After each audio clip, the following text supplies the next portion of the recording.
વિધાનસભાના સત્ર દરમિયાન જ્યારે ગુજરાતના ગૃહમંત્રી હર્ષ સંઘવીએ એક ચર્ચાને લાઈવ કરવાનું કહ્યું ત્યારે મેં પ્રશ્ન ઉપસ્થિત કર્યો કે થોડાક દિવસ પૂર્વે રાજકોટ ટીઆરપી ગેમિંગ ઝોનની આગમાં જે 12 માસૂમ બાળકો સહિત 27 લોકો હોમાયા, એના પીડિત પરિવારોએ ગૃહમંત્રી અને મુખ્યમંત્રીને 12 મુદ્દાનું આવેદનપત્ર આપીને માગણી કરેલી કે સીબીઆઈ અથવા તો નોન કરપ્ટ અધિકારીઓને તપાસ સોંપો, ફાસ્ટ ટ્રેક કોર્ટમાં કેસ ચાલે અને સતત અમારી માગણી છે કે પીડિતોને 1 કરોડનું વળતર ચૂકવો. આ જ પ્રમાણેની માગણી મોરબીના પીડિતોની, તક્ષશિલાના પીડિતોની અને હરણી કાંડના પીડિતોની છે.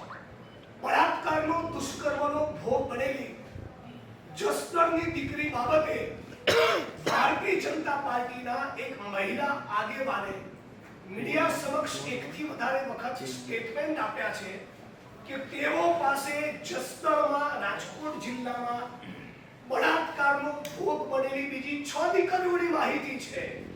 તો ગુજરાતમાં ભારતીય જનતા પાર્ટીના આગેવાનો, નેતાઓ દ્વારા શા માટે દીકરીઓ પર બળાત્કાર થાય છે અને ભાજપના ભ્રષ્ટ નેતાઓ અને એમના ચહિતા અધિકારીઓની મિલીભગતના કારણે અમદાવાદની શ્રેય હોસ્પિટલ, ભરૂચની એક હોસ્પિટલમાં લાગેલી આગ, રાજકોટનું ટીઆરપી ગેમિંગ ઝોન, મોરબી કાંડ, તક્ષશિલા, હરણી કાંડ, આ બધા કાંડોમાં થઈ 240 થી વધારે લોકો હોમાયા.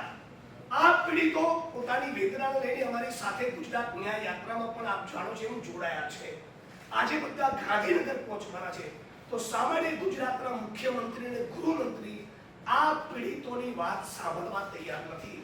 જો તમે તમારા મનગમતા વિષયમાં વિધાનસભાની કાર્યવાહી લાઈવ કરાવવા માંગતા હો તો મારી માંગણી હતી કે જસદણની પીડિતા સાથે શું બન્યું, બીજી જે 6 દીકરીઓ પર બળાત્કારની વાત ભાજપના જ મહિલા નેતા કરી રહ્યા છે એ, અને અગ્નિકાંડના, મોરબીના, તક્ષશિલાના, હરણીકાંડના પીડિતોની વ્યથા, એ મુદ્દે રાજ્યની સરકારે શું કર્યું, શું કરવા માંગે છે અને શા માટે પ્રમાણિક અધિકારીઓ કે સીબીઆઈને તપાસ નથી સોંપતા, એ મુદ્દે પણ આવો ડિબેટ કરીએ અને એને પણ લાઈવ કરવી જોઈએ.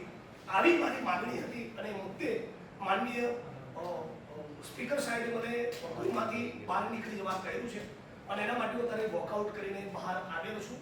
એમના આદેશના પગલે બહાર આવેલો છું. પણ સતત મીડિયાના માધ્યમથી ફરી રજૂઆત કરું છું.